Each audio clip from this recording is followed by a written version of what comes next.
statutes, the Health Professions Act, which is 75 pages in length, and the Pharmacy Operations and Drug Scheduling Act, which is 14 pages, in addition to which they have a regulation and many pages of bylaws under both statutes.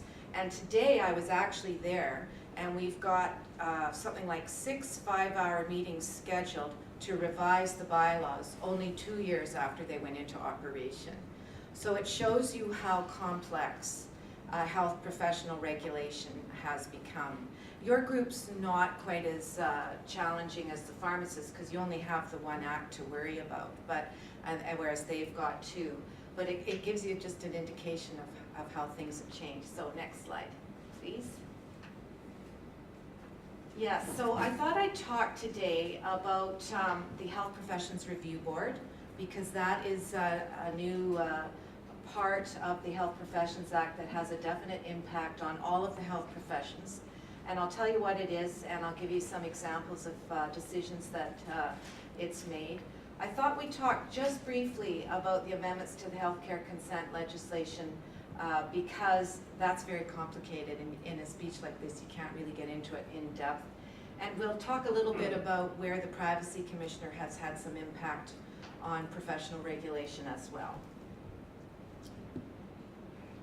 Okay, so first we'll start with the Health Professions Review Board. So it's kind of a mystery to me and to all of the colleges as to why we need and received a Health Professions Review Board other than they have one in Ontario. But a few years ago, the Minister of Health was doing kind of a walkabout the province, talking to various community groups about healthcare matters. And he heard a few stories from patients about their dissatisfaction and frustration with the speed at which colleges dealt with their complaints and other matters related to the complaint process, and completely without any consultation with the colleges or even his own deputy minister or the lawyer over in Victoria who manages professional regulation, he made a press announcement that he was going to put in place a review board. And they had in Victoria, in the Legislative Council office, about a month, in addition to all the other spring sitting legislative initiatives, to cobble together this review board. So it's not a particularly well-written piece of legislation, but he stuck to his guns and he put in place this review board. It provides a third source of appeal, in effect, to individuals who are dissatisfied with certain registration matters and certain inquiry matters. There's 14 members of this review board, including the chair, who's a retired lawyer. It has an executive director. The executive directorship has been a bit of a revolving door. I think they're on, is it their third one? I think it's their third one in just 2 or 3 years. They do have office and administrative staff. They too seem to come and go and aren't necessarily very knowledgeable about what they're doing. But I have to say, the members of the panel are really quite skillful in their areas. I've been quite impressed, as it turns out, with some exceptions with the decisions that they've been making. So they did a good job in their recruitment of the members of the panel. They've got a very sophisticated set of rules and what I've called practice directives on how any sort of review by the review board is commenced and how it progresses. And they've got also mandatory mediation. That's one of my beefs. I think the mandatory mediation in most of the cases that I've seen is useless, and it's extremely expensive to all parties, including the review board, because they put 2 lawyers on every one. And most of the matters that go into mediation are silly complaints that are almost impossible to resolve. And the rules and forms, actually we do have the rules and forms now. I'm not sure why I have written there to follow. In any case, it's a very sophisticated organization. So they're set up under the Health Professions Act, and they will review registration decisions, refusing to grant registration or imposing limits or conditions on practice. So that's a pretty significant area of review. They will also review failures by the inquiry committee to dispose of a complaint or complete an investigation within the time required. They've got very stringent rules about how quickly these investigations need to be conducted. And those are quite difficult sometimes to comply with because they involve so many people and are sometimes very complex. So I think a lot of the colleges, especially the smaller ones that don't have large inspection staffs, have had difficulty complying with these time limits. And this is the bottom bullet, is where the review board really gets involved. There's a lot of complainants out there who, when they make a complaint against a healthcare professional, and that healthcare professional's he or she doesn't have to go further. In other words, the inquiry committee decides not to pursue a complaint. There's sort of a group of complainants out there who can't live with that, and they are the ones who are doing most of the appealing under this section. Okay, next slide. Thanks. So, getting back to what happens if a college doesn't get the investigation done within the time limits, they've got to notify the review board and the registrant and the complainant that they need more time. If that date is missed, they've got to give notice again. They've got to give reasons for their delay and a new expected date of disposition. And then what happens if they miss that third time, then the investigation is suspended until, there's a certain time limit that applies. And if the complainant is dissatisfied, they can seek a review. So what are the powers of the board? And this has become quite controversial. But overall, I'm not that unhappy with how the review board has been doing. They're authorized to just look at how the college conducts an investigation of a disciplinary matter and determine whether the investigation was adequate and whether the way in which the college disposed of the complaint is reasonable. And if the if the review board decides that the investigation is inadequate or they're dissatisfied with the outcome, they can send it back to the committee with directions to continue it and complete the investigation and dispose of it within a certain time period. The big bullet or hammer that the review board has is that they can take over an investigation themselves. So far, they haven't exercised this power, and my sense from reviewing the decisions so far is that they really don't want to exercise this power. They're not set up for it.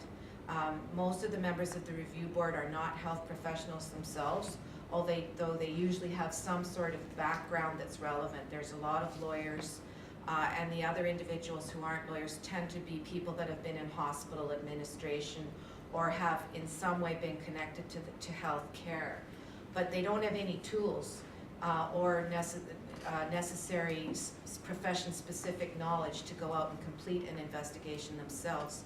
So far they haven't exercised that power.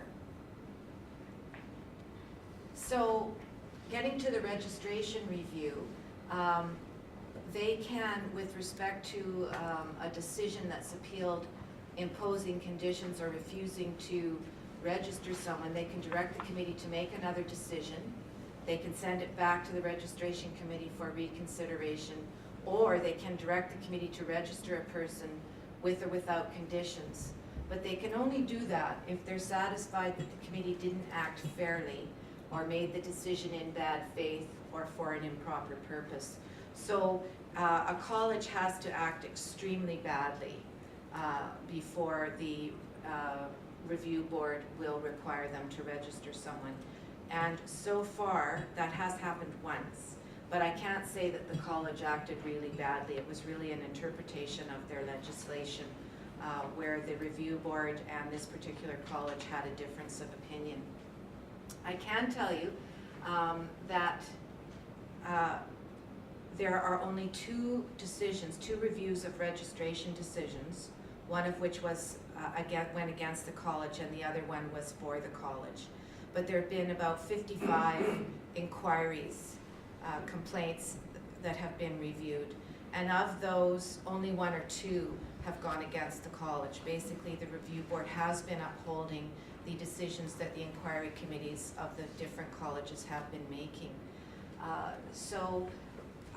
That's given me a lot of comfort, because when the review board first got rolling, some of the things that were being done, and especially in the rules that they were passing and making mediation mandatory, seemed that they were a little gung-ho in favor or against the colleges. And I think that's true. I think they tend to see themselves as being the champion of a complainant or of a registrant who's not been granted registration. They do definitely have that bent.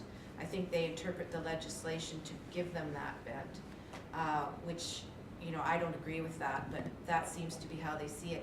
So these good outcomes for inquiry committees give me lots of comfort. Yes, I don't know how interested you'd be in this sort of thing. This is more the procedural stuff. Basically, they can kind of do anything they want.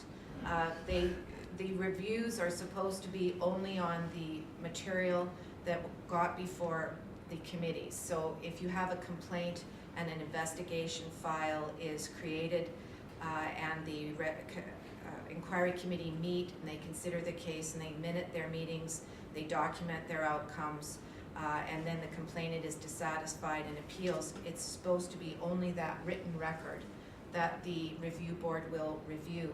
But they do have the authority to hear other evidence, and they have exercised that power and heard additional evidence when reaching their conclusions, which again, that's not really how appeals are supposed to be heard, but they've got that power in the legislation and they're not afraid to use it. So after a review, they can, as we've said before, they can confirm a decision or direct the committee to make another disposition or send it back for reconsideration with directions, which applies really in both areas of registration and inquiry. So I'll just go through a few of the decisions. I don't want to bore you with too many, but you can see, in addition to the courts, this review board has a lot of clout. So, which one is this? Oh yes, this is the registration decision, the College of Chiropractors. So there was a chiropractor who tried to be quite careful. She was going to take a few years off to have her children, and she did that. And before she took her time off, she checked with the college deputy registrar to confirm what she had to do in terms of continuing education and how long she could be out without having to write the examination. They had an examination requirement. First of all, the deputy registrar gave her incorrect information. And when you read the decision, you don't really know why that happened. The deputy registrar involved, I believe, was fired, and he was never called as a witness at the hearing, so we didn't get any information about what had happened. In addition to being given some incorrect information, the college changed its bylaws and its requirements of what had to be done in order to be reinstated after an absence of 3 years. They sent out notices, but not with that much time to give notice that these changes were going to be made. And so this lady didn't think she had to take the exam in order to be reinstated. And one of the things that the review board completely ignored was the fact there was an obligation on the lady to herself be checking the website or checking with the college over that time period, that 3-year time period, and she didn't do that. She had this conversation with the deputy registrar, got the misinformation, and then just ran with it. And I felt, and most people that sort of come from my side of the fence, we are all agreed that there was a duty on her to be checking herself. And the panel in this case, they didn't give any weight to that argument at all. So she didn't take the exam, and she was denied reinstatement.